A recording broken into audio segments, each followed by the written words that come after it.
Hello bachcho, let us read this question. The question says that correct order of the following correct order of the decreasing acidic strength of HClO, HClO2, HClO3 and HClO4 is। यानी हमें बताना है correct decreasing acidic strength का order बताना है। यानी सबसे पहले होना चाहिए वो एसिड जो स्ट्रांग हो और लास्ट में होना चाहिए वो एसिड जो कि वीक हो। तो हमारे इस क्वेश्चन का जो की कॉन्सेप्ट होगा, हमारे इस क्वेश्चन का जो की कॉन्सेप्ट होगा that is when an element forms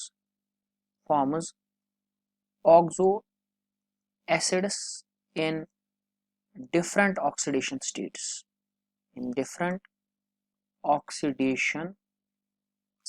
जब हमारा एक एलिमेंट बहुत सारे ऑक्सो एसिड्स बनाता है और उन ऑक्सो एसिड्स की उस एलिमेंट में डिफरेंट ऑक्सीडेशन स्टेट होती है, तब क्या होता है जो एसिडिटी ऑफ ऑक्सो एसिड होती है, एसिडिटी ऑफ ऑक्सो एसिड जो होता है that is directly proportional to the charge या ऑक्सीडेशन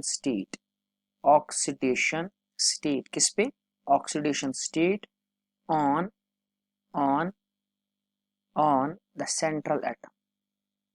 द सेंट्रल एटम। तो हमारे पास अगर मैं इनमें देखूं तो सेंट्रल एटम जो क्लोरीन है, तो क्लोरीन बनाता है HClO4b, ये बनाता है हमारा HClO3b, ये बनाता है हमारा HClO2b और ये बनाता है हमारा HOCl।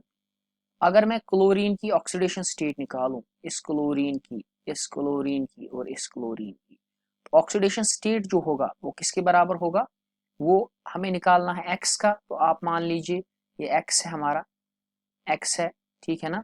तो हमारा जो हाइड्रोजन होता है that is in +1 oxidation state, तो ये आएगा 1 + x, तो प्लस ऑक्सीजन का -2 होता है, -2 तो इसका +1 होगा, तो x निकालना है हमें, तो ये होगा 4 × -2 दैट इज इक्वल टू 0।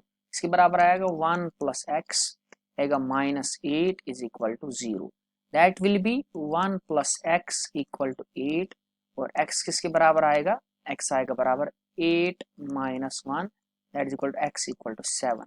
यानी इस क्लोरीन पे जो चार्ज होगा दैट विल बी +7, अगर इस क्लोरीन की बात मैं करूं तो ऐसे ही निकालेंगे 1 प्लस क्लोरीन का x + 3 × -2, क्योंकि ऑक्सीजन का होता है -2, तो होगा 1 + x - 6 equal to 0, that will be x equal to 6 - 1 that is equal x equal to 5। इस पे होगा +5 charge.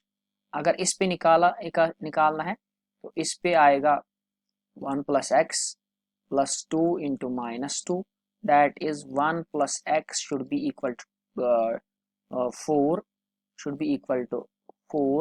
x equal to 4 - 1 that is equal to 3। इस पे होगा +3 चार्ज। अब अगर इस पे देखें तो 1 प्लस ये -2 होगा और ये होगा +x, that is 1 - 2 is equal to x, तो x किसके बराबर आएगा, x equal to 2 - 1 that is equal to 1। तो इस पे जो हमारा चार्ज होगा दैट विल बी +1। तो अब अगर इनको तो HClO4 पे चार्ज ज्यादा है तो ज्यादा एसिडिक होगा, इसके बाद HClO3 होगा, इसके बाद HClO2 होगा और लास्ट में होगा हमारा HOCl। तो अगर मैं ऑप्शंस की तरफ अब देखूं तो HClO4 आएगा, देन आएगा HClO3, देन आएगा HClO2 और देन आएगा HClO। So this is the correct option for this question. Hope you have understood. Best of luck.